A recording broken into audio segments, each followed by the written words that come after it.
Back to you with this news still breaking. Hunter Biden found guilty on all charges in his federal case over misleading on a gun form. It's big news. It's big news for the man sitting in the Oval Office, the President of the United States, Joe Biden, his father. And with that, we'll bring in White House correspondent Jillian Turner. She's at the White House. What's happening there, Jillian?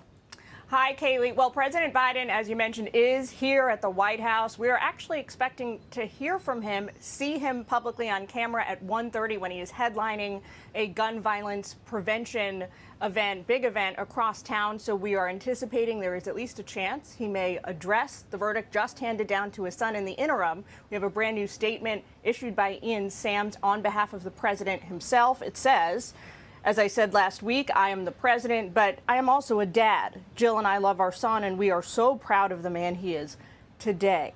So many families who have had loved ones battle addiction understand the feeling of pride seeing someone you love come out the other side and be so strong and resilient in recovery. As I also said last week, I will accept the outcome of this case and will continue to respect the judicial process as Hunter considers an appeal. Jill and I will always be there for Hunter and the rest of our family with our love and support. Nothing will ever change that. It's notable, Kaylee, that in one breath in this statement, the president says he respects essentially the outcome in this case and then mentions the fact that Hunter's team is considering an appeal. It's also interesting that they mention an appeal at all at this particular moment, given we have not heard that from Hunter's own defense team. So it would seem that the White House is the first to put out an official comment confirming that Hunter is at least considering appealing the decision here. We have heard from the president at a couple of key moments on his son in the past. You may remember very famously back in 2020, he told Peter Doocy that his son had done nothing wrong. We have heard a couple of times in the last few months from Karine Jean-Pierre in the White House press briefing that the president has no plans to pardon his son. Nobody at the White House has just commented on record as to whether or not the president may consider commuting his son's sentence, something that we are now sort of standing by to try and learn as quickly as possible here. So again, we're probably going to be hearing from the president in about an hour from now if he is running on schedule. He is going to be speaking here in D.C. at a national gun violence prevention event. We will be keeping a close eye on that to see whether he addresses this verdict himself. We also have the White House press briefing coming up at 2:30. We anticipate a lot of questions at the podium from Karine today about this verdict. Back to you, Kaylee. Will the president commute Hunter's sentence? That is a great question for the White House briefing room. So we will see if it is asked. Judge, you mentioned, we heard appeal there, and Julian highlighted the president's mentioning appeal, but you note some of these grounds of appeal have already been tried and rejected.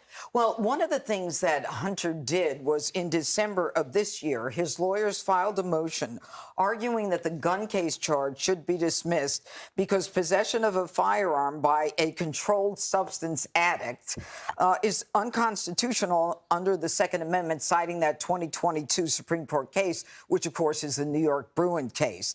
And the Third Circuit denied that. Now, whether or not the Supreme Court this year comes out and says, we're going to take a look at that and decide whether or not something is rooted in history and tradition, which is a basis to continue it as a constitutional right, it exists there. But as Jonathan Turley said, and I think that we need to remember this, because going forward, everyone's going to say the Supreme Court still hasn't ruled on whether a drug addict can have a gun. This guy has been convicted of lying on a federal ATF form. So whether or not the Supreme Court goes forward and says, we're going to give everybody the right to have a gun, even a drug addict, which I find a little hard to buy right now, he still is different from the normal category of individual. He is a convicted felon who has lied for that purpose. Kevin, we are less than 1 hour from President Biden giving remarks. Again, about an hour from when he learned his son is convicted. You've been in Biden world. What is happening now? Well, certainly, I think the president is feeling the anguish right now of this decision, and we talked about this during the break. That this is a father that's worried about his son and relapsing, but he's also a president of the United States who has focused for a number of years, going back to his time in the Senate, on passing legislation that's going to stop gun violence in the streets, restrict the size of magazines, some of the assault weapons that are out there. So I think you can have two of these things be happening at the same time: a love of a father a support of a father, a worry of a father. Hallie Biden threw out that gun not because she was worried about Hunter, using it in violence. She was worried about him taking his own life. And that now, there are more gun deaths by suicide in this country than by murder for the first time in a long time. So I think you can still see the White House talking about the scourge of gun violence now with this as the backdrop. So, Kevin, how do you know that? Because when Hallie Biden both testified and the Washington Post did a really deep dive, she was looking for drug paraphernalia when she went through that truck. And she was shocked to find a gun and just knew it was trouble. And when you look at their text messages, she's not saying, I threw it away because I thought you'd kill yourself. She said, you need to get to rehab. And he said, this is not a game. Tell me where you hid it. And, of course, she'd taken it to a grocery store shopping center and put it in a trash bin. So I've not heard what you just said about the concern that Hunter might kill himself. I can tell you that it led to a problem with crime. Certainly. And maybe she had seen that forecast, but she was digging hard through that truck for drug paraphernalia. Yeah, no, absolutely. I mean, that's how she found the gun in the first place. I'm sure, and I've seen interviews that Hallie has given about the mental state of Hunter at the time, and her worry that he might use that gun on himself or some self-inflicted situation with that firearm. Hey everyone, I'm Emily Campagno. Catch me and my co-hosts Harris Faulkner and Kaylee McEnany on Outnumbered every weekday at 12 p.m. Eastern, or set your DVR. Also, don't forget to subscribe to the Fox News YouTube page for daily highlights.